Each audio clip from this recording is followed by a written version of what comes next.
All right, first things first, let's take a look at what a browser is. So what is a browser? A browser is a program that asks a website for information. This ask is called a request. And when the request is completed, the website returns an answer called a response. It's a lot like when you pick up the phone and you call your mom or your dad or your best friend. They pick up their end of the phone, they say, hello, that's the response. Now the response has data in the form of HTML, CSS, and JavaScript. It can also include things like images and other forms of data, but we're not really going to touch too much into what that is. But really you just need to know that the response has this thing called a payload and it sends back files.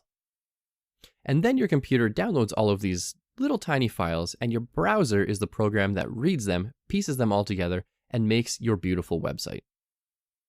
Now when it pieces things together, that's called rendering. So it's going to try to render the final output.